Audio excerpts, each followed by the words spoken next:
Good afternoon, everyone. Thanks to Hillary, Mason, and all the organizers for inviting me to speak.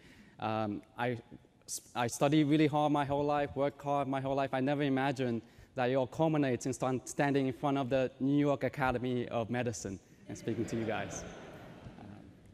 So the project I want to share with you is called Keeper, and I've been doing this project at Harvard's Nieman Foundation to try to help journalists to track down breaking news stories using data and algorithm. So my background is I was trained in natural language processing at UC Berkeley. I studied under a professor named Marty Hurst, and she's one of my heroes. And after that, I joined a small little startup called YouTube, which was very lucky and fortunate because it became a very big deal afterwards. Then I went back to school again to study journalism because I wanted to help journalists tell a better story to help inform the public.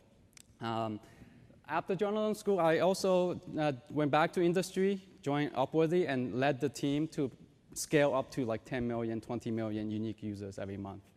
So that was my last gig. And after that, I went back again to academia at Harvard, and I'll share with you this research project, this tool that I've been building. During the Boston bombing event, I was living in Cambridge. I was on campus, and I was very scared because I didn't know where the suspects were that night. So I watched TV, I looked at the live blogs, all the news, and the news was very slow and inaccurate. That was really scary that they got the information wrong and they were being fed misinformation and broadcasting it. So I used Keeper, and this is a screenshot of the actual summarization and entity extraction that Keeper's algorithm produced. At its core, Keeper is a natural language processing technology, and it also does a little bit of social network analysis to find the most important topics, and also it finds sources. So as you see, some of the sources were saying both suspects have been captured, so it's safe to go out. But in fact, it was at that time very unsafe to go out that night. So the current state of journalism is that they're struggling. There's lack of resources. They're still very human-driven, manual. So I think there's a lot of hope that for journalism, if they will incorporate more data-driven processes, automate and leave to the computer what it's really good at, so that it's not necessarily man versus machine.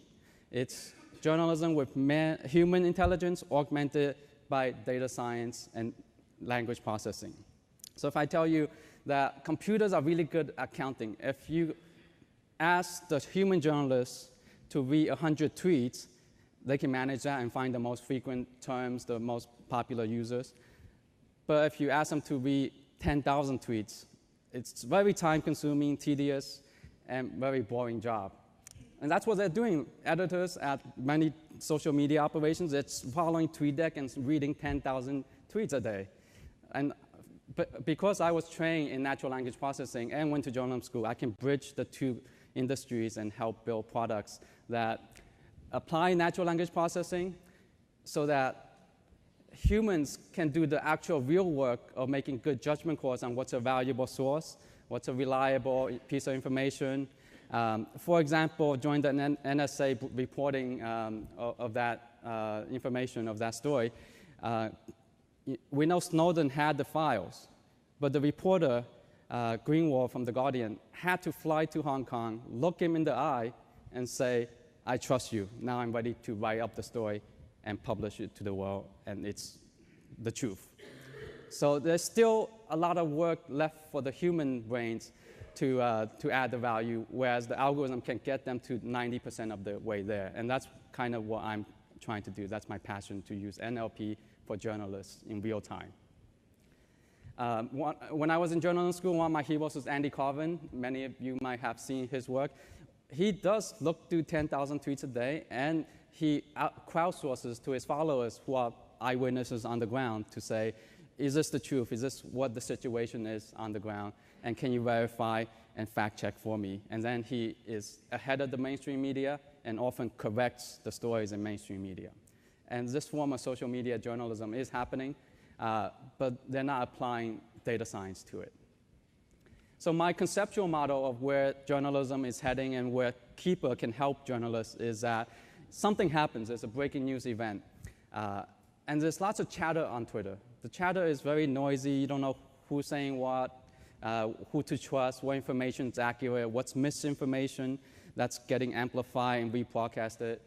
So the reporter has the job of bringing in context, vetting the sources, making sure the amplifiers are not feeding misinformation into the general public information. And Keeper is there to help facilitate that so that they can do the first stage of summarizing and extracting the key sources and entities and topics automatically. So if I had to give a metaphor, I would say Keeper is a Rolodex. It automatically generates a Rolodex of somewhat reliable, potentially interesting sources for the journalists so that they can have a brand new set of Rolodex contacts to investigate and follow up with and give the public the story it needs. So there's still a lot more work to be done, but my dream is to give to journalists this tool and have it be in every single newsroom in the world.